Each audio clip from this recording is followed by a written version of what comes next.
Assalamualaikum warahmatullahi wabarakatuh.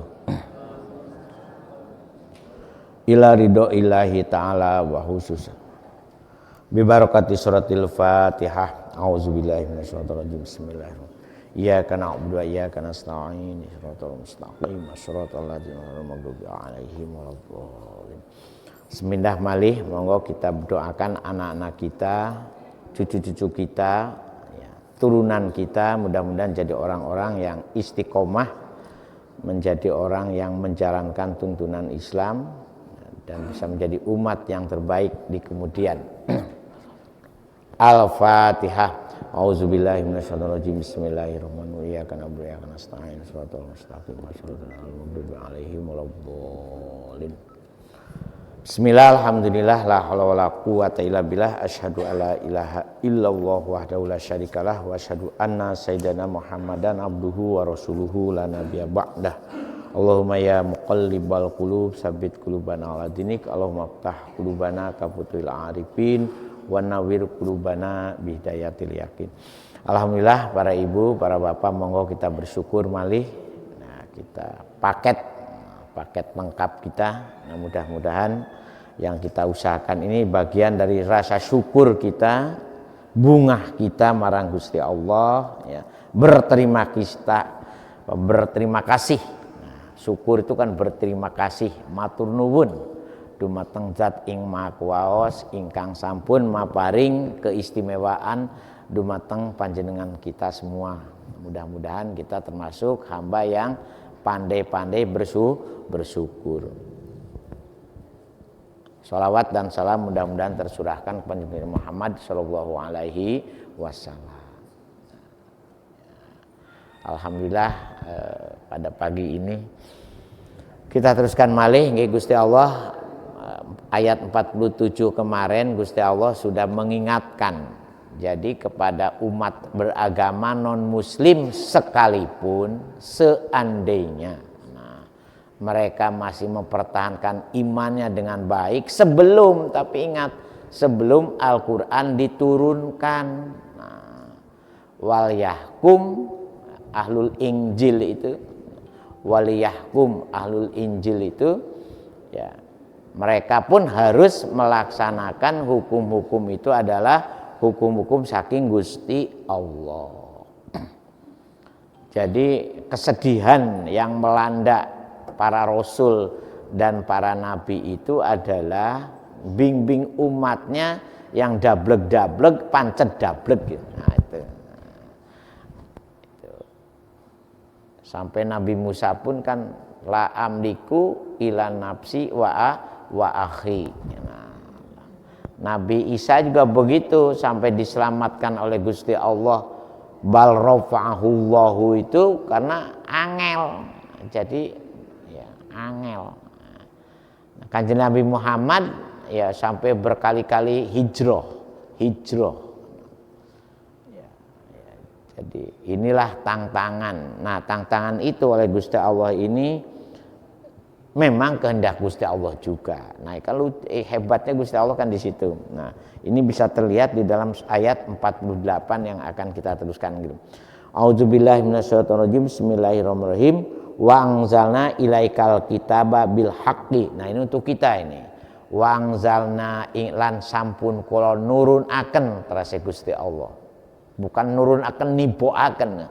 Sudah sampai kepada kita, Gusti Allah sudah menyampaikan kepada kita. Ini juga sama bagi umat Islam itu apa? Kitab suci saking Gusti Allah. Ilai al-kitaba ay Al-Qur'an. Jadi Gusti Allah, ya, jadi nama Al-Qur'an itu dalam Al-Qur'an sendiri namanya itu banyak. Bukan hanya kata Al-Qur'an. Memang yang dijadikan patokan utama penamaannya Al-Quran, tapi sinonimnya, ya, sinonim penyamaan namanya ada Al-Huda, ada Al-Furqan, ada Al-Kitab. Nah,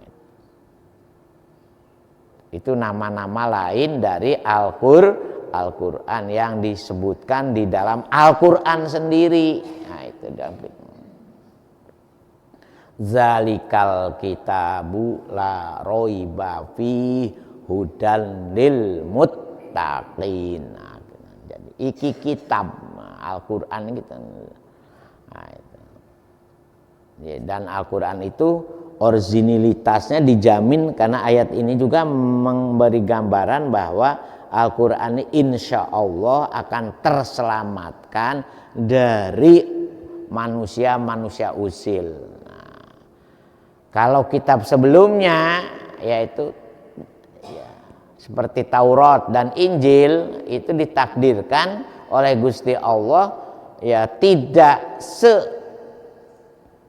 seistimewa merawat, menjaga, mengoriginilkan Al-Qur'an. Ila yaumil kiamah insyaallah Al-Qur'an itu masih pasti originalnya itu. Tidak ada Al-Quran KW, tidak ada.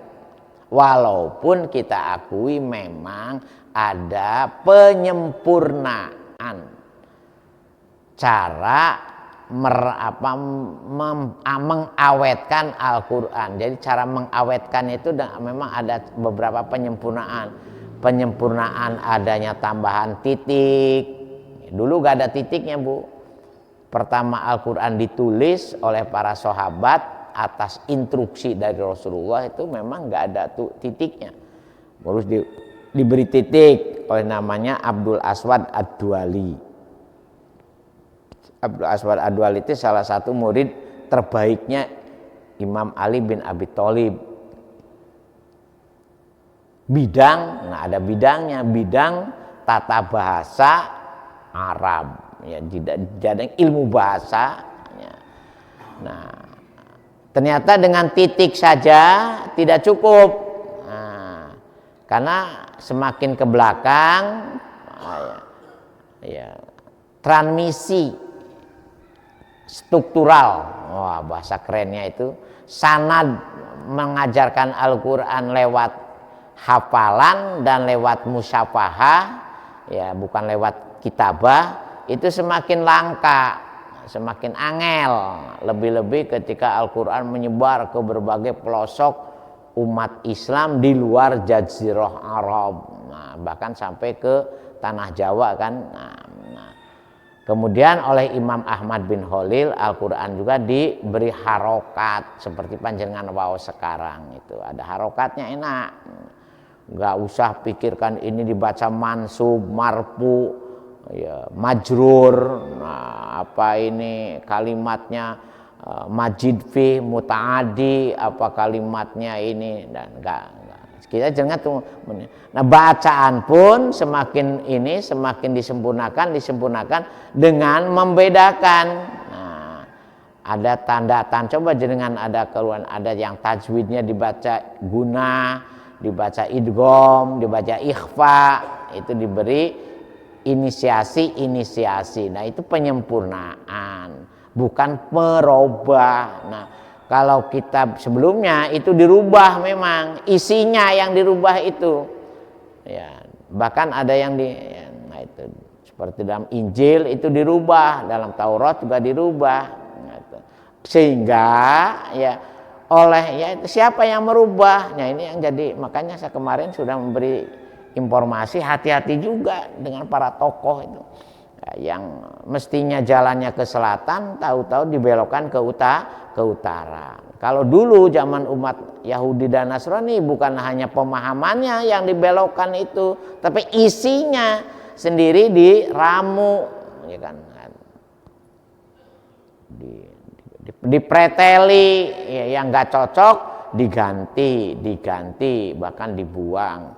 Terutama terkait dengan Na'ti Muhammad, kan yang paling populer itu di tafsir itu tentang sifat-sifatnya Nabi Muhammad itu. Kalau Al-Quran insya Allah tidak akan pernah ada kualat. Makanya di dalam kitab-kitab tauhid satu huruf saja kita ini ragu dan mangmang terhadap huruf dalam Al-Quran, maka sudah dicap kufur. Nah, itu satu huruf. Nah, itu sudah dicap kufur. Kenapa sampai demikian berat sanksi terhadap orang yang ini, yang akan merubah Al-Quran, bukan. Walaupun beberapa kali sudah ada juga upaya penyelipan, penyalaan, itu sudah ada upaya, tapi selalu ketahuan. Kenapa? Nah ini Gusti Allah memberi ini. Bil haqqi musaddiqal lima baina yadaihi minal kitabi, ya. Nah kata-kata ada wa muhaiminan. Nah di sini Gusti Allah itu merawatnya itu Gusti Allah sendiri yang merawat itu wa muhaiminan. Nah inna nahnu nazzalna dzikra wa inna lahu laha. Itu Gusti Allah yang merawatnya, Gusti Allah lah yang, makanya dengan cara apa? Nah memang banyak cara Gusti Allah itu. Satu,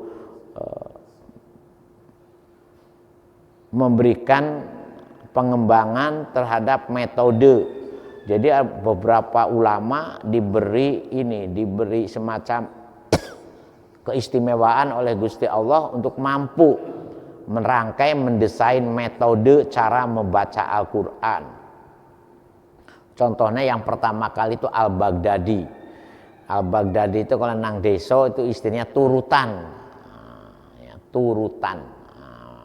Berikutnya dikembangkan, apalagi di kita, di Nusantara. Di Nusantara ini paling banyak pencetak pendesain metode cara membaca Al-Quran. Ada Umi, ada Tilawati, ada Al-Barqi, ada Iqra, ada Qiraati. Qiraati pun ada Qiraati 6 jilid, ada Qiraati 5 jilid, banyak. Produk-produk lokal. Nah, itu.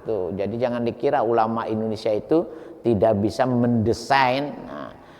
Jadi ulama yang hebat bisa mendesain, merawat, menjaga dan mengabadikan Al-Quran itu satu ulama Persia, yang kedua ulama Nusantara, bukan ulama Arab. Hebat kan? Nah, itu. Jadi yang mendesain nahwu sorob itu yang banyak ulama Persia. Ulama Persia itu yang jadi sekarang negara Iran. Itu ilmuwan hebat tuh banyak lahir dari genetik Persia. Sama dengan di Indonesia itu. Jadi genetik ulama Nusantara itu sebetulnya hebat-hebat. Sebetulnya ya. Cuman kadang-kadang dunia barat itu mendiskreditkan ya, dengan mengistimewakan seolah-olah orang Arab itu adalah hebat-hebat. Itu sebetulnya teori itu orang orientalis itu. Pengistimewaan suku Arab seolah-olah Islam itu adalah Arabisme. Nah, itu orientalis sebetulnya itu, bukan ajaran Islam. Nah, ajaran Islam tidak mengistimewakan siapa, anak siapa, keluarga apa, dari golongan mana, itu gak ada. Nah, kalau ajaran Islam itu bahkan anaknya Abu Jahal pun kalau memang dia baik, ada anaknya Abu Lahab pun kalau memang dia istimewa, sekalipun bapaknya bencinya ke Islam seperti apa, tapi Ikrimah, nah, salah satu sahabat Rasulullah kan. Jadi oleh inilah gambaran bahwa Islam ini ada menghapus ya, pendinastian secara membabi buta. Nah, tilka ummatun qad kholat selaha maka sabat walakum maka sabtum. Nah itu. Jadi makanya panjenengan semua jangan terlalu terbuai dengan isu-isu yang mendewa-dewakan penasaban dalam masalah pensanadan ajaran Islam. Karena ajaran Islam ini oleh Gusti Allah masih dipegang, yaitu dilemparkan semacam ininya, tetapi Gusti Allah sendiri gegem. Wa muhaiminan itu Gusti Allah sendiri itu, wa muhaiminan alaihi. Nah, jadi Gusti Allah sendiri, makanya saya sampaikan kemarin, Al-Quran itu bukan untuk kiai, bukan untuk ustadz, bukan untuk para penghafal. Al-Quran itu untuk kita semua yang sudah menyatakan raditu billahi robba wa bil islami dina wa bi Muhammadin nabiyya wa rasulah. Al-Qur'an untuk orang-orang itu. Ya. Perkara ustad, perkara kiai memang itu salah satu pelantara kan itu. Makanya hati-hati dengan maklar-maklar itu. Makanya ustad, kiai itu maklar. Jangan disamakan dengan orang hebat. Nah, kalau samakan dengan maklar. Maklar itu ada maklar baik dan ada maklar tidak baik. Seperti saya ini maklaran, Bu, ini. Jadi jangan dianggap ustad, maklar. Makanya kalau saya keliru, saya salah, ya tegur. Ya, jangan dibiarkan, karena tugas kita adalah watawa saubil haqi watawa saubis sober. Jenengan semua itu kalau betul-betul noto atine bening, noto atine genah, Gusti Allah itu ya ngajari ke kita min ladunni ilma. Jadi Gusti Allah sendiri itu, makanya kan ada, kalau hati ini betul-betul terformat dengan baik, settingannya dengan baik, maka para ulama juga dulu sudah memberi ini itu, sudah memberi jaminan supaya tepat jaru min qalbihi ilman malam ya'lam. Jadi pemahaman, ungkapan itu insya Allah tidak akan nyimpang dari jalur kebenaran yang secara benang merah itu berkelanjutan, karena Gusti Allah itu sangat berperan wa muhaiminan alaihi, garis bawah itu. Jadi jangan, makanya kalau jadi ustaz yang ahli Quran jangan terlalu kemeliti, boleh jadi santrinya lebih istimewa, karena apa?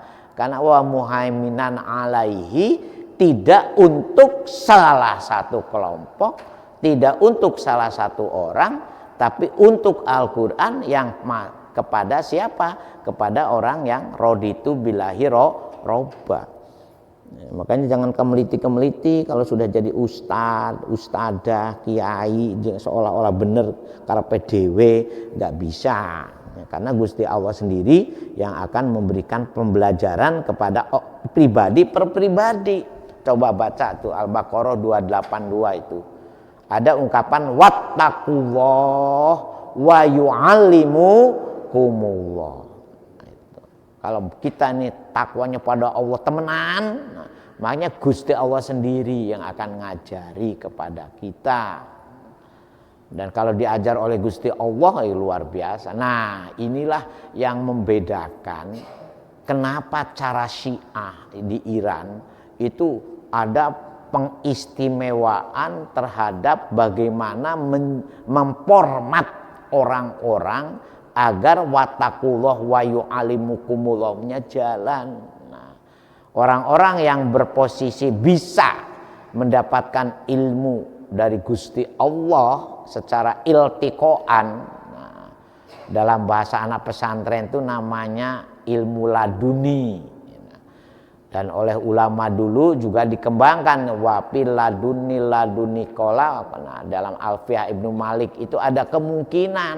Nah, makanya kalau panjenengan, tetapi ada tetapinya memang yang perlu diwaspadai itu apakah mendapatkan ilmu dari Gusti Allah atau mendapatkan wangsit dari bangsa jin. Itu yang perlu diwaspadai, karena bangsa jin, bangsa iblis pun lebih hebat dari bangsa kiai untuk mengajarkan seseorang terhadap penyamahaman agama dan penyalahgunaan agama.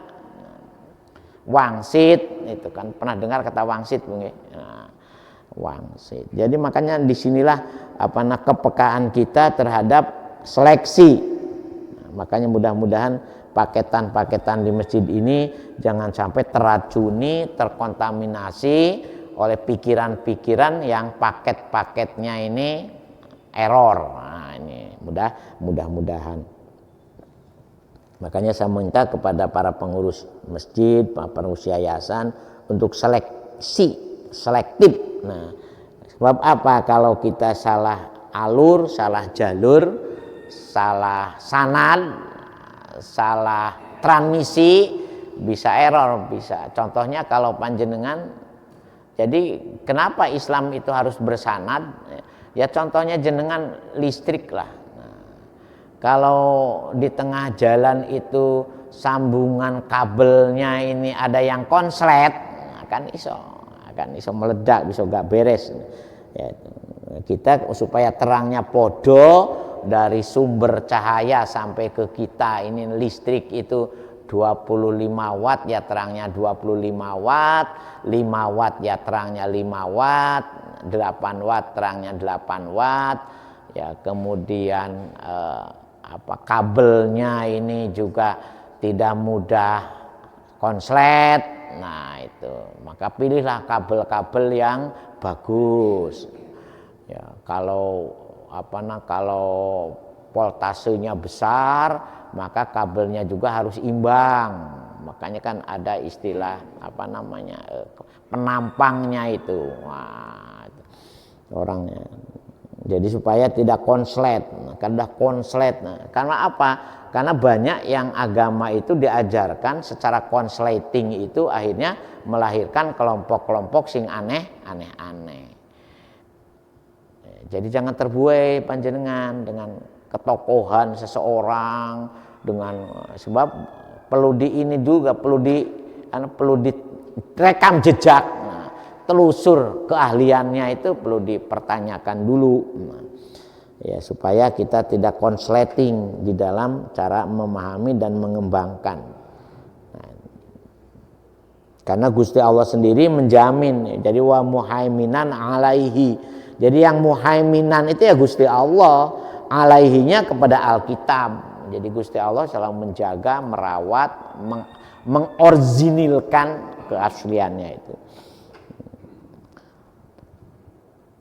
Kita pun dapat sama seperti orang Yahudi. Kalau orang ahlul kitab kemarin ahlul kitab Yahudi disuruh melaksanakan hukum-hukum dari Gusti Allah, kita pun sama. Fahkum bainahum bima anzalallah.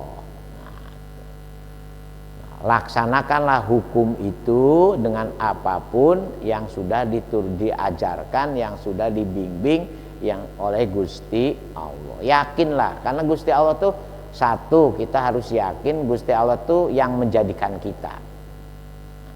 Desainer kholik kita tuh Gusti Allah, dan tidak ada kholik ganda. Kholik itu aja satu. Jadi yang menciptakan semut, yang menciptakan orang hebat, kemudian Albert Einstein, ya Gusti Allah, dan Gusti Allahnya hanya satu. Gitu. Yang menciptakan JJ, yang menciptakan Abah Bambang, Abah Warno, yang menciptakan para ibu itu satu, Bu, bukan dua, bukan tiga. Namanya Allah Subhanahu wa Ta'ala. Yang kedua, karena kita yang diciptakan, maka beliaulah pemiliknya. Selama kita tahu, tidak akan pernah namanya pemilik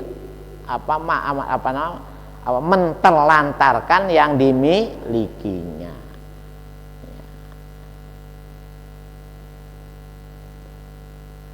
Sekalipun memang ini harus dipahami dulu secara jernih itu, kita itu diciptakan bukan ujub-ujub.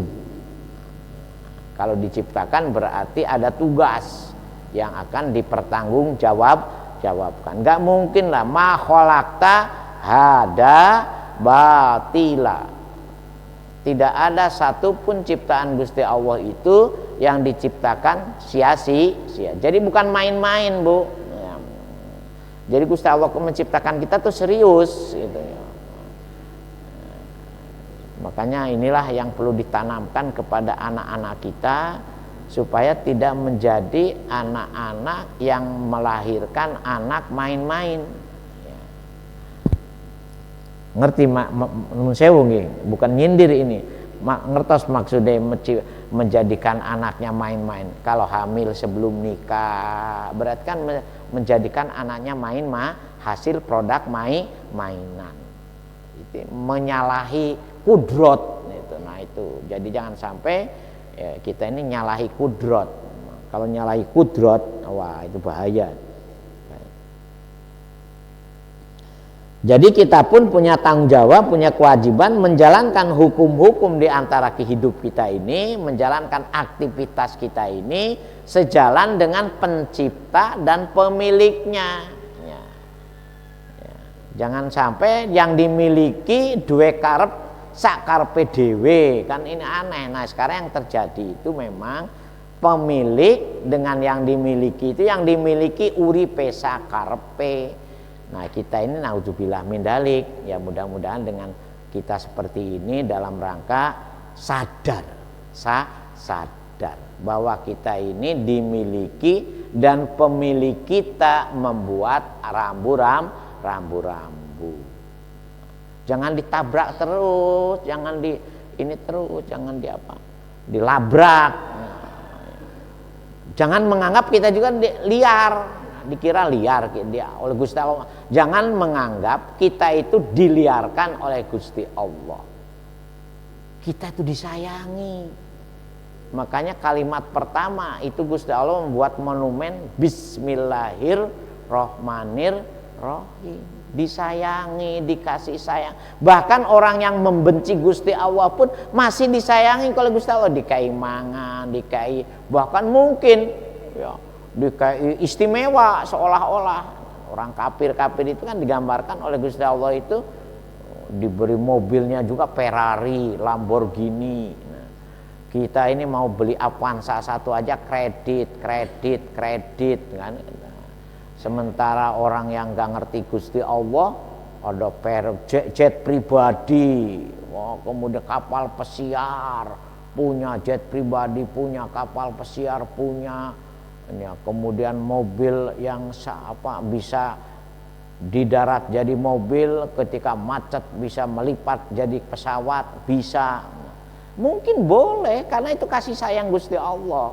Tapi ingat ketika kata Rohim, terbatas untuk orang-orang yang beriman. Jadi Rohmannya Gusti Allah itu semut diberi makan, cecek diberi makan, ulo diberi makan, bahkan virus pun diberi makan. Itu dengan pilek jenengan itu kan sama dengan memberi makan virus.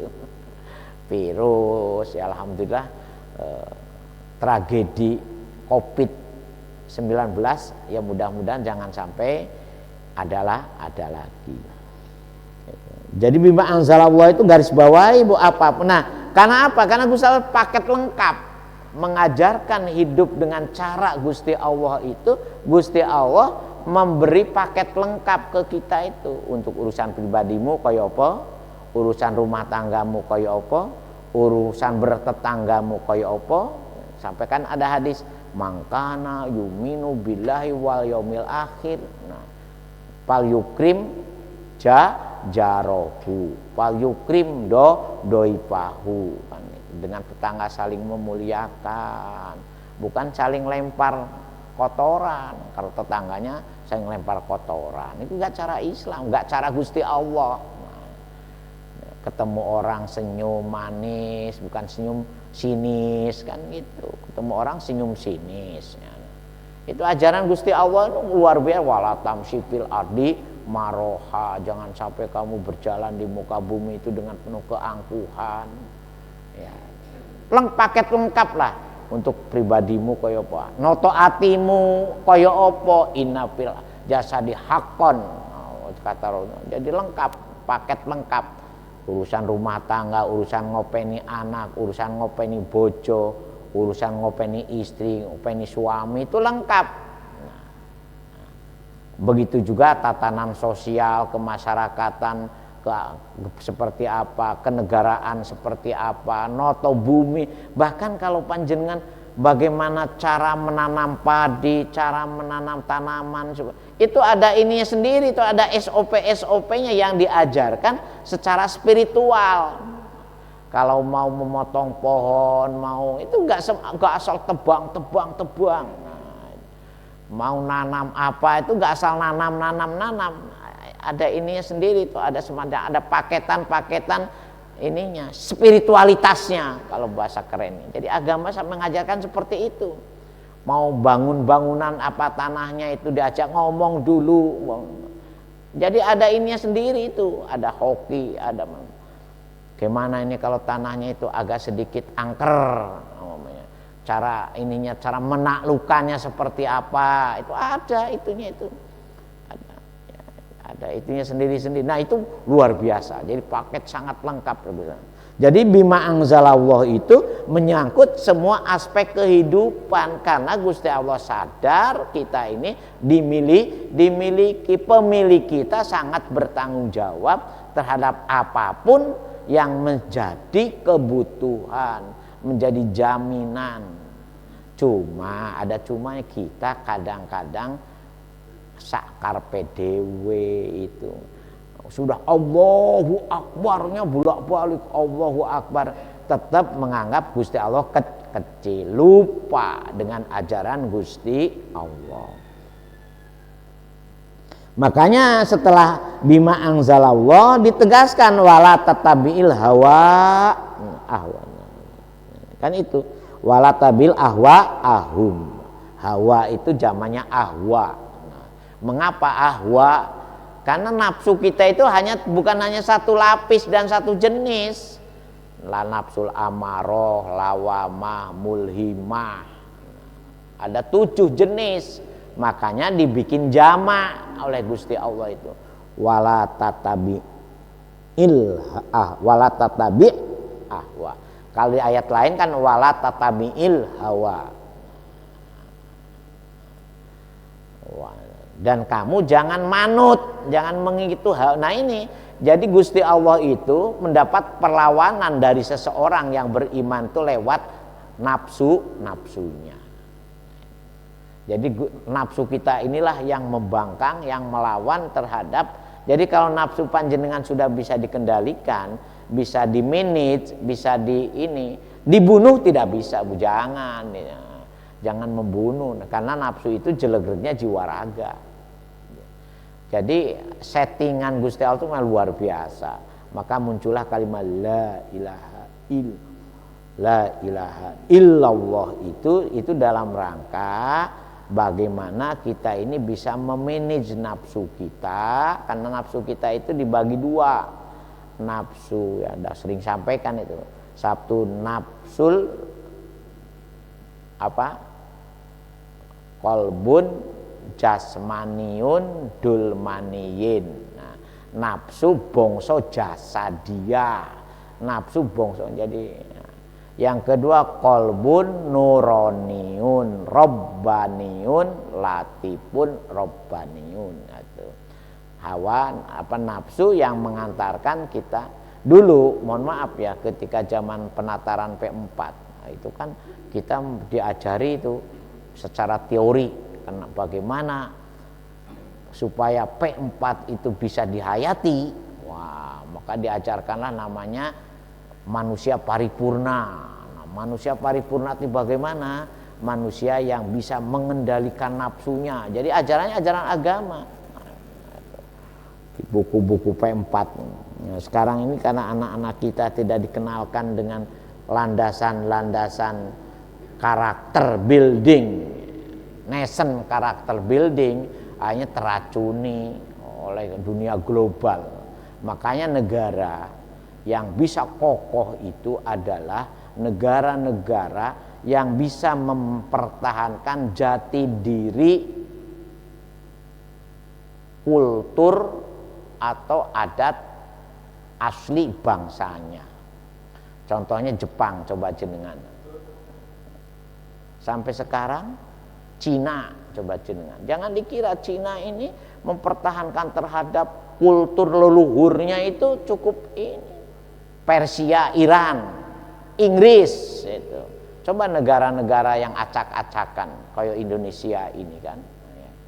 Kita sudah bagus itu zaman Orde Baru itu ingin mendesain kembali bagaimana kristalisasi dari nilai-nilai yang berkembang di dalam bangsa kita yang namanya Pancasila itu tapi begitu kurikulum Merdeka Belajar, wah gak karu-karuan itu, rusak-rusakan. Merdeka temenan kan, karena merdeka temenan sakarpe, tidak ada kedisiplinan, tidak ada moralitas, tidak ada akhlak, yang ada adalah bejat. Pejabatnya ya bejat, korupsi ya ugal-ugalan, ya kan, gak duwe izin, ya.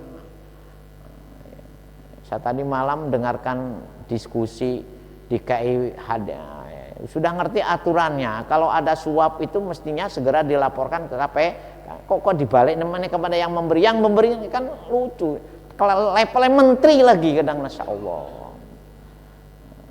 Bagaimana kita ini nggak bejat-bejat, dan para petingginya aja sudah melakukan kegiatan perusakan bangsanya seperti itu. Makanya kita ini ya, jadi kita ini berupaya ya bagaikan godong asam. Gitu. Walaupun sekecil godong asam, tetap kita berbuat untuk yang terbaik bagi umat dan masa depan bangsa ini. Ya mudah-mudahan Gusti Allah. Ngeri itu Bu kalau kita lihat. Kenapa Amerika gak karu-karuan? Karena Amerika itu kan orang Inggris yang dibuang ke benua Amerika. Australia itu kan orang Inggris, makanya suku-suku aslinya yang tercerabut dari akar budayanya ya hilang sudah. Ya, itu. Kenapa Spanyol kuat? Karena memang masih mempertahankan nilai-nilai kultur budayanya yang sudah mengakar kokoh. Ya. Ceritanya kan seperti itu. Ya. Wala tatabi'il ahwa wala tatabi', dan janganlah kalian ya, mengikuti ahum ya, hawa nafsu. Karena kenapa ya, ini 7 lapis itu nafsu lawamah, inna nafsa la amaratun bisu.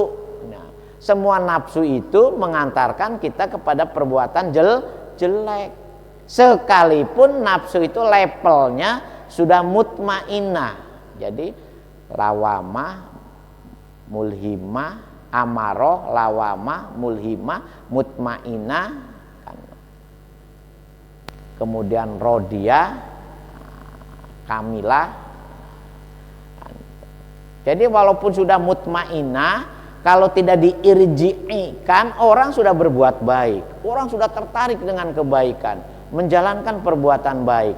Tetapi kalau levelnya masih dalam mutmainah, ya pingin dilem wong, tetap masih kepingin dilem. Berbuat untuk ini ben ono keto, ben ono wah. Nah, itu masih bagus, itu sudah bagus. Tetapi untuk lillahi ta'allahnya ini masih tergoda. Gimana ini biar masyarakat melihat wah, nah, kata wahnya itu. Makanya ria'an nas itu perlu makanya ya ayat Tuhan, nafsul mutmainnah irji'i. Nah, untuk irji'inya ini butuh namanya wabtagu ilaihil wasilah. Gak bisa dengan sendiri Bu, jujur. Nah itu kalau tidak ada trainer yang bisa mengirji'ikan kita tuh masih liar saja, ini masih liar. Makanya muncullah pembimbing spiritual, mursyid itu sebetulnya sebuah terapi dalam rangka irji'i ila rabbiki radiyatan mardiyah. Itu seperti apa? Jadi radiyah, mardiyah, kamilah. Jadi kalau sudah irji'i, insya Allah radiyah itu hidup. Semuanya bagaimana kita mendapat ridho Gusti Allah, sudah bisa meniadakan lah godaan wahnya itu sudah bisa dikendalikan. Godaan ketok uangnya itu sudah bisa dikendalikan. Makanya dalam Islam itu kan ada istilah sirriyah dan ada istilah alaniyah. apa yang harus disirikan dan apa yang harus dialaniakan, apa yang harus disembunyikan dan apa yang harus ditransparan, dipiralkan. Nah, kita ini kadang-kadang senang viral. Wow, ini hebat, ini sudah ada perubahan. Nah, ini. Jadi jangan sampai terjadi seperti itu ya. Jadi wala tatabi ahwaahum. Janganlah kalian mengikuti ajakan nafsu.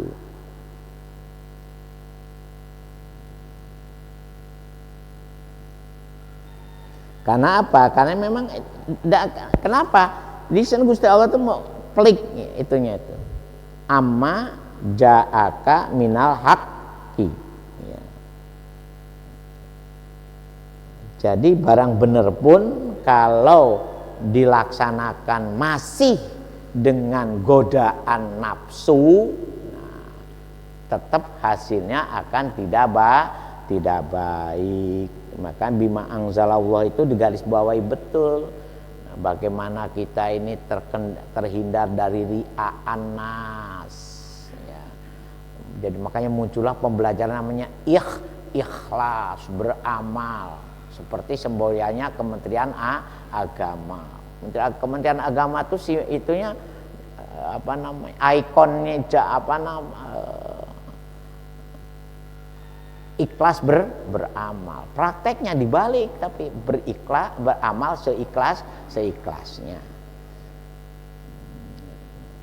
Saya ngeri itu kadang-kadang. Saya kadang-kadang ikut malu juga ya. Lama-lama saya jadi pegawai Kementerian Agama. Itu kadang-kadang rasa malunya lebih dominan daripada rasa senangnya itu. Sing korupsi ya Menteri Agama, sing gak beres Kementerian Agama. Kadang-kadang saya izin juga itu, izin juga. Kobian itu ya apa ya, Gusti Allah nakdirkan saya jadi pegawai Kementerian Agama. Kok jadi? Padahal cita-citanya itu gak dur-dur. Saya setelah lulus kuliah itu maunya jadi kembali ke desa, angon kambing lagi, angon wedus.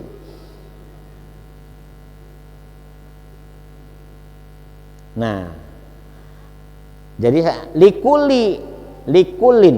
Nah, itu likulin atau likuli jasa. Likulin ja'alna minkum sir'atan wa min haja. Itu garis bawah Ibu. Kenapa kita harus, tadi saya sudah mengawali dengan aturan untuk pribadi ada, aturan untuk keluarga ada, aturan untuk suami ada, karena likulin jangan minkum sir'atan wa min haja. Gusti Allah itu dengan adil, dengan kasih sayangnya memberi pembelajaran kepada kita itu lewat syir'atan. Nah, dalam bahasa yang lebih kerennya disebut dengan kata syariah. Wa min haja, dan termasuk juga metode cara untuk mempraktekkan dan menjalankannya. Jadi tidak hanya sekedar Al-Quran glok kosongan ya. Makanya para ulama menafsiri min haja itu salah satunya adalah Rasulullah. Maka muncul penjelasan amaliyah dari Rasulullah. Makanya muncullah paketan komplit Al-Quran dan sunnah. Jadi gak bisa dilepas itu. Al-Quran itu paket kosongan. Nah, tapi isinya sangat tergantung minhajanya dari as-sunnah. Makanya ulama seperti Imam Syafi'i, syir'atan wa minhaja itu Al-Quran dan sunnah. Nah, Al-Quran dan Rasulullah itu. Jadi alhamdulillah gak ada yang tidak dijelaskan oleh Rasul itu. Cara menggauli istri yang baik seperti apa, ya kan? Cara mandi yang benar kalau jenengan habis punya hadas besar seperti apa. Mandi aja diajarkan, Bu. Meludah aja diajarkan. Kentut aja diajarkan. Kentut yang baik itu gimana? Jangan pamer kentut di depan orang. Iya kan? Itu kurang, jadi syir'atan minhajanya itu kentut-kentut saja, itu ada SOP-nya. Gimana jenengan kalau nggak bersyukur dengan ajaran Islam? Minhaja itu ada metode, kentut ada, ngeludah ada, iya. Wahing ada, bayangkan itu. Itu hal yang sepele ya. Sehingga kalau kita diomong kok ngomong masalah kentut aja kok diomong. Ajaran agama menertibkan kayak apa kentut yang benar kan itu. Jadi jangan disepelekan itu. Jangan nggak kentut, coba berapa biaya harus dikeluarkan. Hanya jangan nggak kencing berapa biaya. Baol. Jadi mohon maaf, ini bukan jorok, tapi minhaja kita ini mulai kentut, noyo, beol, ada SOP-nya. Ngocok supaya tetap walaupun sudah usia 80 tahun kelihatan kulitnya kena sunblock. Nah ya doa ngocok gimana ibu-ibu? Kalau ibu-ibu udah hafal doa ngocok, wah ini gimana Bu doa ngocok Bu? Allahumma, kan itu. Dan hayati betul ketika baca doa itu jangan hayat. Makan ada SOP-nya, setelah makan ada SOP-nya, ya kan. Jadi mulai apa saja itu sangat paket komplit syir'atan wa minhajanya itu. Cara ngomong dengan tamu seperti apa, cara bergaul yang bukan mahramnya seperti apa, yang dengan mahramnya seperti apa, kalau dengan suami istri seperti apa. Itu bagaimana kita gak bersyukur. Paket-paket itu sangat-sangat lengkap. Likulli ja'ala minkum syir'atan wa minhaja. Nah itu lengkap, paket lengkap itu bukan hanya paket-paketan.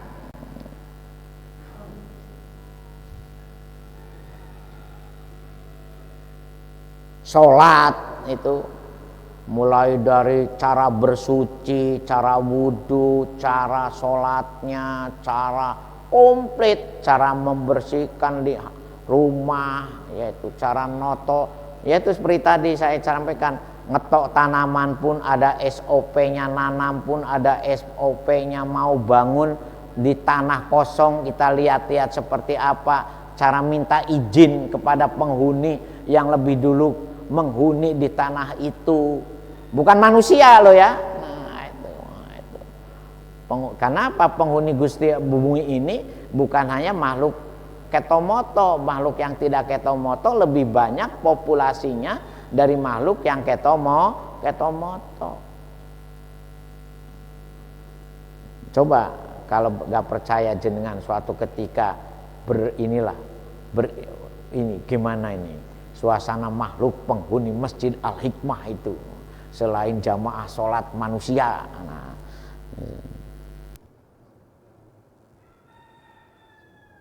walau sya Allah la ja'alakum ummatan wahidah. Ini garis bawah ini nih bapak-bapak ya yang selalu bertanya, termasuk ibu-ibu. Walau sya Allah, seandainya Gusti Allah duwe karep, nah ini duwe keinginan. Untuk apa? Untuk menjadikan kita semua la ja'alakum ummatan wahidah. Sungguh bukan sesuatu yang sulit untuk menjadikan semuanya jadi umat yang satu itu. Tapi kan gak ada cerita. Nah kan itu gak ada cerita. Karena tawalakin liyabluwakum. Nah ini liab luwakumnya ini, mohon maaf Bapak-bapak, makanya kita harus waspada betul ya. Jadi Gusti Allah itu membuat ungkapan-ungkapannya itu sangat-sangat spesifik. Ini kan untuk kita, ini ayat ini untuk kita semua ya, untuk orang Islam. Jadi Jadi monggo paket-paket lengkapnya kita mulai inventarisir lagi. Apakah kalau kita mandi sudah sesuai enggak? Coba mandi pun ada SOP-nya, Bu.